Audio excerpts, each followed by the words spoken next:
Que tu mets la pression. C'est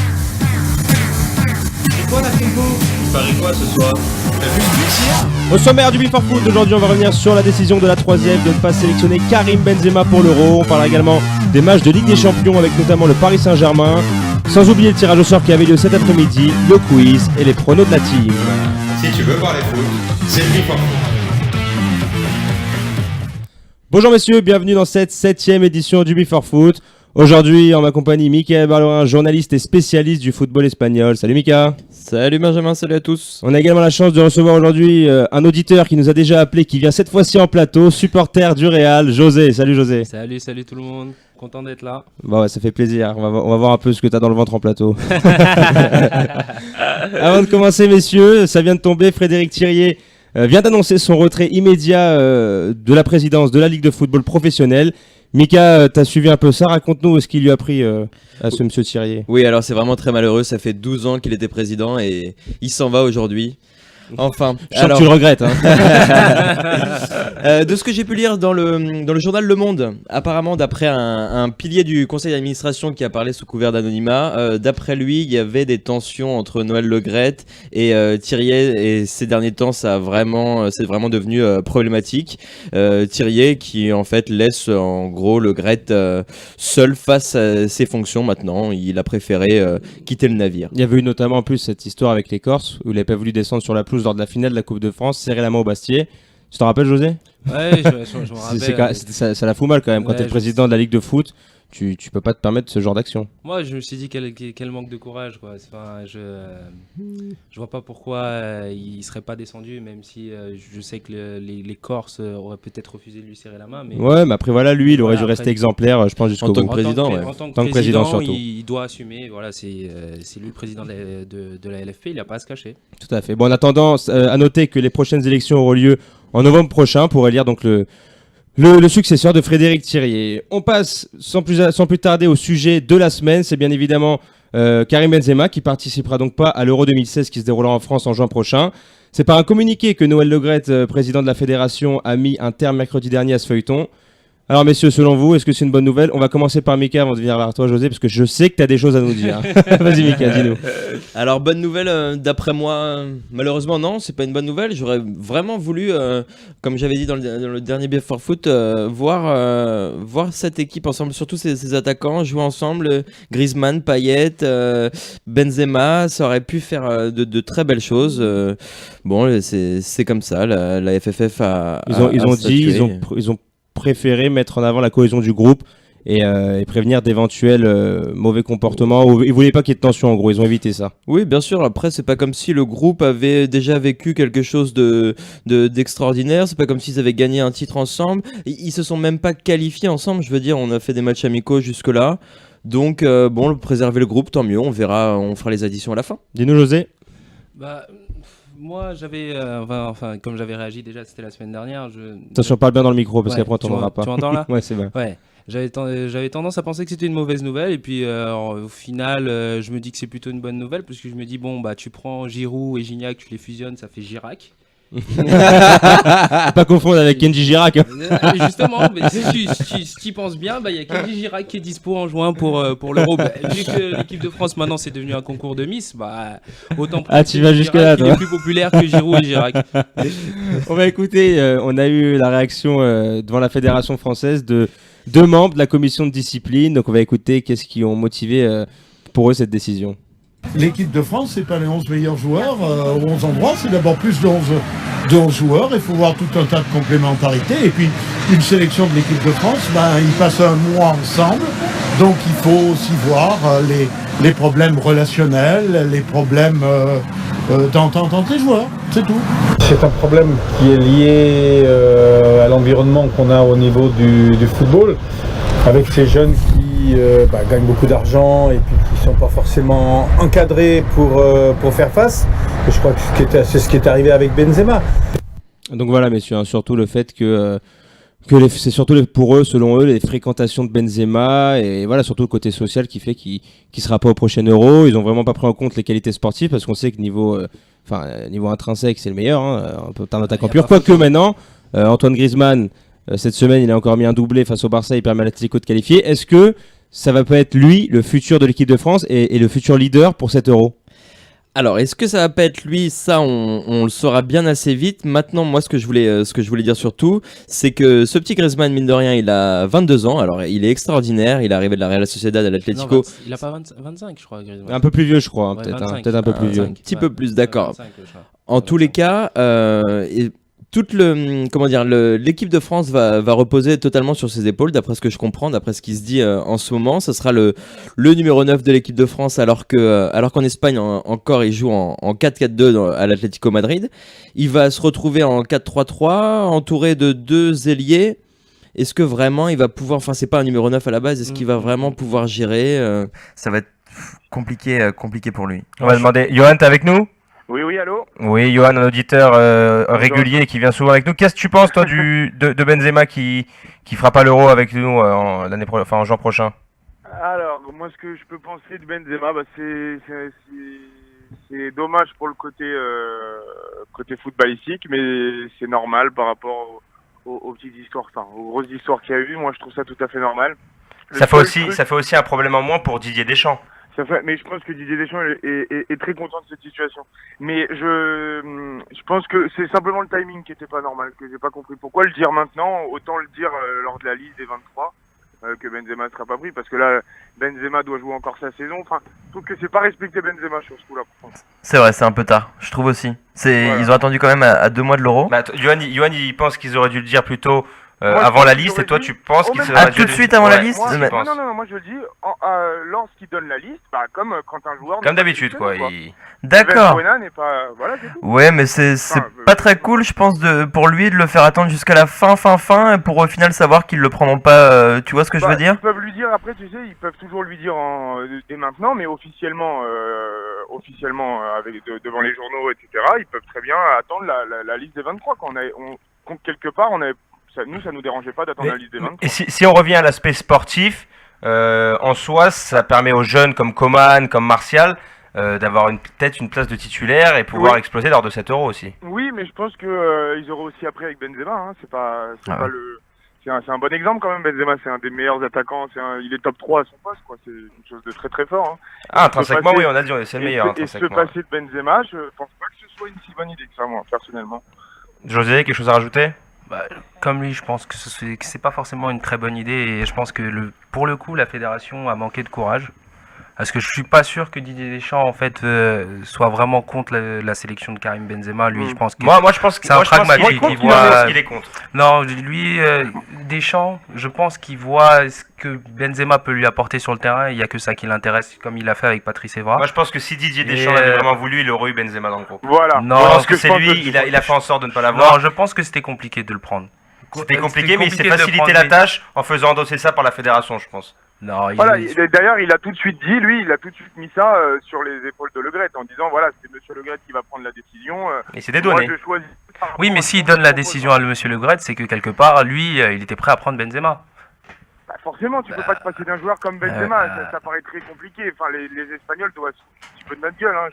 Bon, toujours est-il, messieurs, donc que Karim Benzema n'est pas sélectionné pour le prochain Euro. Il fait partie d'une liste de plusieurs joueurs qui eux aussi sont des bons joueurs qui sont passés à côté d'une compétition avec l'équipe de France et de belles émotions. Alors c'est l'instant quiz, messieurs, tout de suite, et je vais vous dire juste après le jingle en quoi il consiste.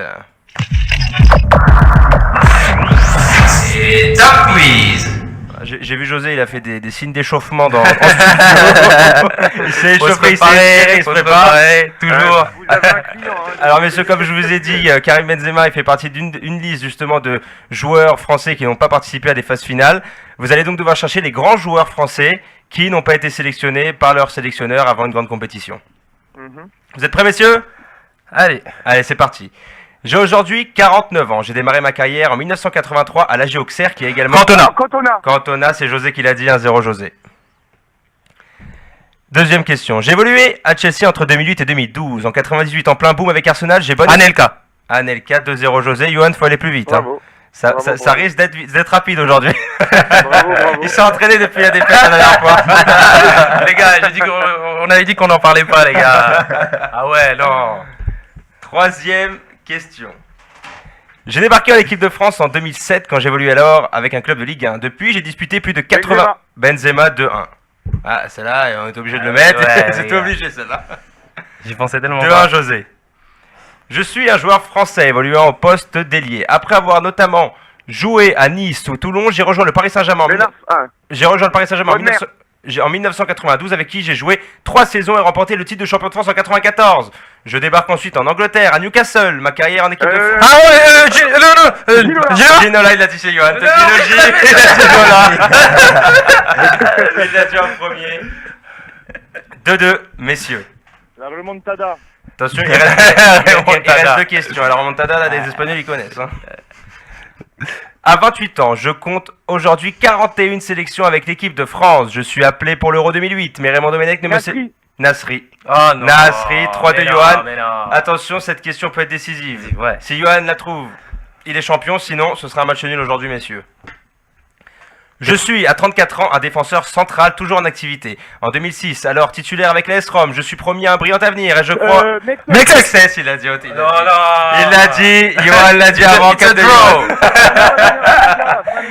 Johan a remporté, désolé José, 4 de Johan. Bien joué Johan, tu remportes encore un quiz face à José. Bon, il y aura encore d'autres occasions pour toi José. Johan, je t'ai laissé gagner. Hein. Moi, je suis comme ça, supporter du Real. 2-0, t'inquiète pas.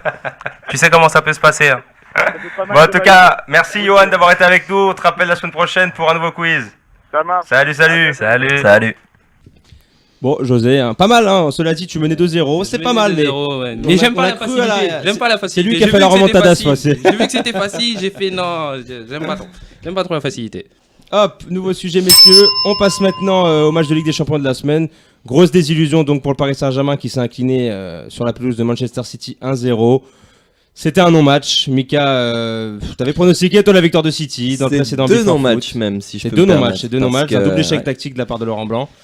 Bon voilà, qu'est-ce que tu as à nous dire sur ce match? Bah rajouter, on en avait parlé dans nos Before Foot, effectivement. Bon, il a remis, je parle de Laurent Blanc, pardon. Il a remis Serge Aurier. Il nous a fait une composition sortie de son chapeau. Ça aurait pu fonctionner. C'était tous les joueurs sont totalement passés à côté pratiquement. Zlatan comme à son habitude. Là, il y a les cadres. Est-ce qu'on peut reparler de Thiago Motta, de Zlatan, de Maxwell? Oui. Je pense qu'en fait, c'est surtout les gros joueurs qui sont arrivés au départ de l'ère Qatari étaient déjà je dirais pas en fin de cycle parce qu'ils ont fait quand même 2-3 bonnes années, mais ils avaient déjà pratiquement 30 ans. Voilà, Motta, Zlatan. Le seul vraiment qui sort de tout ça et qu'on peut garder indéfiniment, je pense que ce sera Silva. Il va falloir garder quand même une colonne vertébrale. Voilà. Kevin Trapp qui vient d'arriver, Thiago Silva, Marco Verratti, et devant t'as Di Maria qui reste. Après voilà, il va falloir recruter, aller chercher un Neymar, aller chercher un Lewandowski, aller chercher un Busquets. Il va falloir remettre de l'argent pour les Qataris parce qu'ils voulaient gagner la Ligue des Champions 5 ans. Voilà, leur projet il a pris du plomb dans l'aile et c'est possible. C'est la plus grosse désillusion de l'ère Qatari parce qu'en soi contre le Barça, ils sortent par la grande porte avec Ancelotti il y a 4 ans en perdant pas, mais là José c'est quand même compliqué de sortir face à City et le niveau actuel qu'ils avaient cette année. Pour moi, c'est une catastrophe. Je pense que là, cette équipe elle est en fin de cycle. Il faut repartir sur quelque chose et il faut repartir sur un nouveau cycle. Pas avec Laurent Blanc, je pense. Sans Laurent Blanc, selon toi. Sans Laurent Blanc, il a eu 3 chances de pouvoir passer. Je pense que la première année où il se fait éliminer par Chelsea, elle est pour lui. Cette année où il se fait éliminer aussi par Manchester City, elle est pour lui. Donc je pense qu'il a eu 3 chances. Je vois pas comment il gagnerait. Avec les entraîneurs sur le marché, là, tu mettrais qui sur le banc? Parce qu'il y a Mourinho, Pellegrini qui va être libre, il y a Benitez, il y a Pochettino qui fait une bonne saison à Tottenham, ancien de la maison. Oh, il y a quand même des choix pour le PSG cette année là sur le marché des entraîneurs. Moi, mon choix du cœur, ce serait plutôt Pochettino parce que Pochettino, voilà, c'est un ancien du club, il connaît la maison et je pense qu'il a le PSG dans le sang. Ouais, mais moi je suis aussi. Et justement parce qu'on part sur un nouveau cycle, et je pense qu'il faut donner sa chance à quelqu'un d'autre et je pense que Pochettino peut amener ça. Moi, je suis pas d'accord. Je suis pas d'accord parce que Pochettino, il peut être très bon. Seulement, il a jamais eu l'occasion de gérer un grand groupe. Et nous, à Paris, les Qataris veulent pas être champions d'Europe dans 2-3 ans. Ils veulent être champions d'Europe l'année prochaine, l'année d'après. C'est-à-dire qu'il y a pas de délai. On peut pas prendre de jeunes joueurs parce que j'entendais des gens dire on prend Dembélé. Alors Dembélé, c'est très bien, mais Dembélé, c'est un joueur qui a jamais joué de Ligue des Champions. On sera pas champion avec Dembélé l'année prochaine. Il faut prendre des joueurs et des entraîneurs qui t'amèneront la Ligue des Champions dès l'année prochaine. Et je pense pas que dans ce sens-là, Pochettino corresponde aux critères. Moi, je suis pas. Mais après, si tu dis qu'il faut gagner pour la Ligue des Champions l'année prochaine, ok, je suis d'accord avec C'est toi. ça. Pochettino, on peut pas. Si c'est pour la Ligue des Champions l'année prochaine, Pochettino, c'est pas la peine. Ah, c'est le projet des Qataris, Mais c'est eux qui veulent ça. Laurent Ouais. Blanc aussi, c'est pas la peine. Si c'est pour la Ligue des Champions l'année prochaine avec Laurent Blanc, c'est pas la peine. Je pense aussi, ouais. C'est pas la peine. Non, Après, bon, qui t'a tenté, bon, il reste encore Mourinho. Voilà, si c'est vraiment pour gagner l'année prochaine, Mourinho, pourquoi pas. C'est Mourinho. Si c'est pour gagner l'année prochaine, Ouais, Mourinho, pourquoi pas. Parce que Mourinho, Si c'est pour gagner l'année prochaine, je ouais. pense qu'il peut apporter ce qui manque vraiment à cette équipe. qu'on a Côté vu, par management exemple, avec les d'autres joueurs, les pousser au bout d'eux-mêmes. Voilà. On a vu, voilà, justement, on va en parler, Simeone, qui a transcendé ses joueurs Bien face au sûr. Barça, Mika. Depuis qu'il est arrivé à l'Atlético, c'était un match ça de n'a fou. rien à voir. De- Il est arrivé il y a 4 ans de ça. Ils n'avaient pas gagné contre le Real pendant 16 ans. Et là, depuis 4 ans, genre, ils arrivent pratiquement plus à les battre, quoi. Je parle du Real Madrid avec Ouais. l'Atlético, ils arrivent pratiquement plus à les battre. C'est quand même dingue. Il a changé cette équipe, il en a fait des guerriers. Il a pris les joueurs à l'image d'un Raúl Garcia qu'il avait été chercher.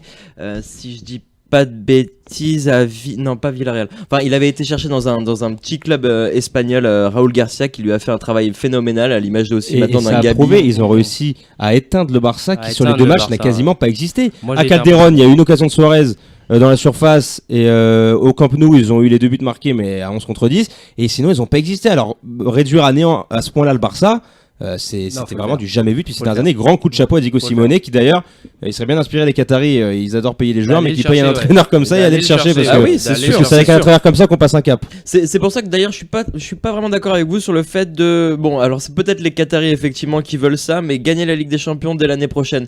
Moi je pense que Paris doit prendre son temps mine de rien à la base ce Mais club ils ont déjà perdu il est du né en temps, c'est 70 oui C'est que les d'accord Qataris, mais déjà eux, c'est un c'était jeune projet club à et court là terme. ils ont mis beaucoup d'argent il y a peu de temps. Moi je pense qu'ils doivent quand même voilà à l'image d'un Chelsea quand même qui a mis 10 ans à gagner la Ligue des Champions, Manchester City qui est en demi-finale cette année alors que depuis 2008 il y a quand même Ils ont investi presque un les milliard. Abu Dhabi enfin ils ont été rachetés par Abu Dhabi. Je pense qu'ils doivent prendre leur temps, trouver un bon entraîneur style Pellegrini ou Mourinho comme vous avez dit, qui va construire et voilà. Pourquoi gagner la Ligue des Champions rapidement et pourquoi ne pas la gagner Parce dire que tous les 3 ans Pour les pendant 20 ans. Qataris, le temps c'est de l'argent et qu'eux ils veulent vraiment Ils en ont arriver assez, à leur je pense. ils veulent arriver à leur but ont- très Ils ont rapidement. de quoi faire, ils ont Bah, une dizaine de vies encore Après, je pense d'argent. qu'il faut pas refaire les mêmes erreurs que le Real a fait pour gagner la décima. Le Real qui, chaque année, investissait des sommes énormes pour la gagner tout de suite et qui, au final, a mis beaucoup de temps à gagner la décima. Qui est resté Donc, 6 ans en 8ème de finale de Ligue des Champions. 6 ans sans Ah passer ouais, à je 8ème vais juste de reparler finale. de quelque chose. J'ai eu cette discussion avec Mika cette semaine. J'avais envie de faire venir Mourinho à Paris Ouais. et je lui ai dit que c'était quand même. Ah non, pardon, c'était sur Ancelotti. Oui. Sur Ancelotti, C'était sur gros duel Ancelotti. sur Ancelotti parce Ouais. que je lui dis Ancelotti quand même. Voilà, il arrive à Madrid, il leur fait ramener la décima. Mhm. Ah non, c'est pas Ancelotti.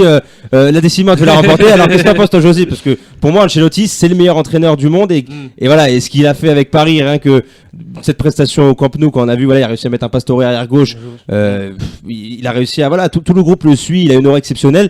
Pour moi, cette décima, c'est Ancelotti qui l'aura ramené au Real. C'est Ancelotti qui l'aura ramené, je pense. Mais après, Mourinho a fait un vrai travail de fond. Mais Voilà, Mourinho a fait avec son travail de Mourinho, fond, parce que- ils n'auraient voilà. pas gagné la Je Ligue pense des que Champions. parce que Ancelotti- le groupe était en pleine explosion. Voilà, c'est tu ça. le sais. Ancelotti Le a groupe- adouci il était le dans le vestiaire. vestiaire. Celui C'est qui ça. a reconstruit un peu le groupe qu'il C'est a ramené, exactement c'est ça. Ancelotti. Il a Ancelotti ramené est la arrivé, sérénité. il a ramené le calme, etc. Il a Mais ramené la touche joueurs, italienne, la je veux dire, tactique et vous regardez le la 11, sérénité. ne serait-ce que le 11 qui gagne cette Ligue des Champions, il y a de mémoire 4-5 joueurs qui sont ramenés par Mourinho. Effectivement, à la fin, ça s'est vraiment très mal passé, même avec Cristiano Ronaldo, ils s'entendaient vraiment plus.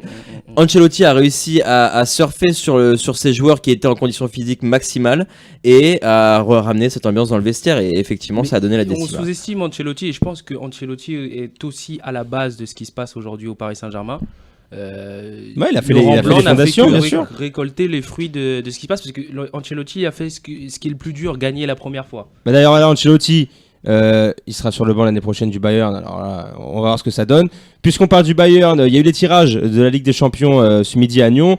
Le Bayern jouera donc à l'Atlético Madrid. Alors ça va être un match de folie. Ça, on peut s'attendre vraiment à une opposition de style. Ça va être Guardiola contre Simeone. Guardiola contre Simeone, voilà, ça va être une opposition vraiment de style. Et le Real, qui jouera donc face au tombeur du Paris Saint-Germain, Manchester City. On va écouter tout de suite la réaction de Zinedine Zidane juste après le tirage au sort. Es una semifinal. C'est une demi-finale, simplement. Va ser un partido muy, muy difícil. Ce sera un match très très difficile. L'unica cosa que es positivo, La seule chose positive, una cosa de positivo es que jugamos c'est la vuelta, como qu'on tú dices, joue en casa. Y es que le match siempre- retour à domicile, comme siempre es tu le positivo. mentionnais. Ça, c'est toujours positif. Pero nada más, yo Mais veo, rien de plus, hein. yo veo un partido complicado. Moi, je prévois un match compliqué. Ne faites pas attention à la voix du traducteur de l'UEFA qui était un peu endormi. Hein. Il était pas réveillé encore en Suisse, il a dû faire la fête celui-là. Ah, il était pas réveillé du tout. Il m'a limite gêné. Laisse, je vais le comprendre. laisse. Alors messieurs, City face au Real, qu'est-ce que vous en pensez?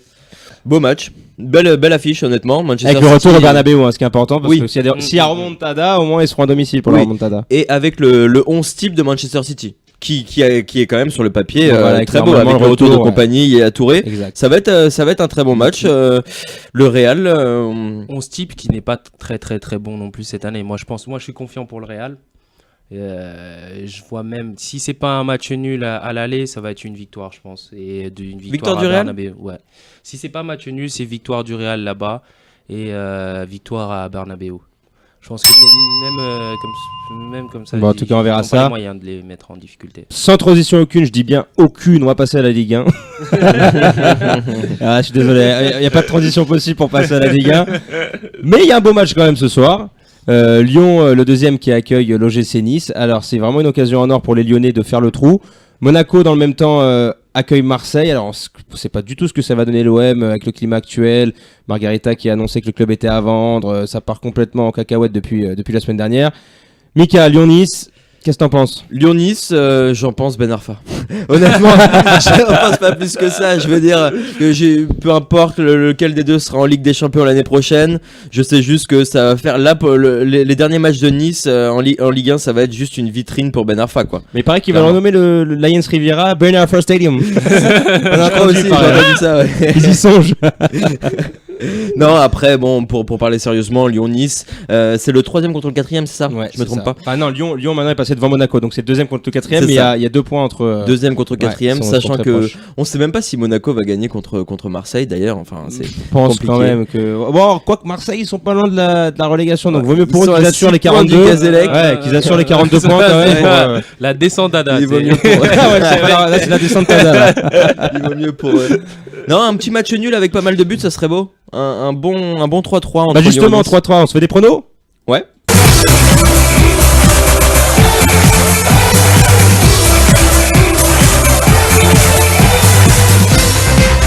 C'est les pronos de la team. Hop, allez messieurs, on est chaud, on est là, on va faire gagner de l'oseille un peu aux auditeurs. José, qu'est-ce que tu paries sur Lyon-Nice ce soir? Je veux que tu me dises un score sur ce match. Moi, je parie une victoire de Lyon. Je parie une victoire de Lyon 2-0. Victoire de Lyon 2-0. 2-0, victoire de Côté, Lyon. je regarde un peu, ça c'est du 4-20 sur Unibet. Mika, t'as envie de parler sur ce match, autre chose? Lyon-Nice, bah écoute, comme je t'ai dit, moi j'aimerais bien un nul. Non, il y a un match qui m'intéresse particulièrement ce week-end, c'est Inter-Napoli. Internazionale. Ouais. Ça va être un bon match. Napoli aussi. à 6 points de la Juve, 2e de Serie A. C'est la dernière chance un peu pour le Napoli. Ouais. hein. Ouais. Ah, en gros, Avec faut ce qui qu'ils s'est gagnent. passé sinon avec c'est- Higuain il y a 2 semaines, l'expulsion, ils étaient vraiment en pression. Non, j'aimerais bien voir une grosse équipe de Napoli ce week-end et enfoncer le clou contre l'Inter qui remonte en plus dans les 3 premières places. Ils sont pas mauvais en ce moment. Moi, je vais faire encore sur du Lyon-Nice. Je vois Lyon gagner, mais avec les deux équipes qui marquent. 3-10 sur Unibet. Et je parie également sur Barça-Valence. Alors moi, j'adore mes petits paris. Je vais faire Barça qui doivent relever la tête et qui doivent maintenant assurer leur titre en Espagne. 0-3N qui gagne par pile 3 buts d'écart, côté à 4,50. Bah justement, si je peux me permettre, qu'est-ce que vous pensez du championnat espagnol là? Elle est bien lancée, L'Atlético à 3 points et le Real à 4 points. Ils peuvent tout leur voler sur le. Comme ils peuvent tout leur prendre là au dernier moment là. Le Barça Ils peut peuvent tout leur perdre. prendre. Le Ils peuvent Barça tout peut perdre. perdre. ouais. Ils peuvent tout perdre. Ah, ça va être intéressant de suivre ça en tout cas, messieurs. Je crois qu'on a tout dit. Il y a des beaux matchs à voir ce week-end. Surtout, n'oubliez pas de nous suivre avec le hashtag Big4Foot, messieurs. Merci d'avoir été avec nous. Merci José, merci Mika. Et on se retrouve la semaine prochaine. À la prochaine.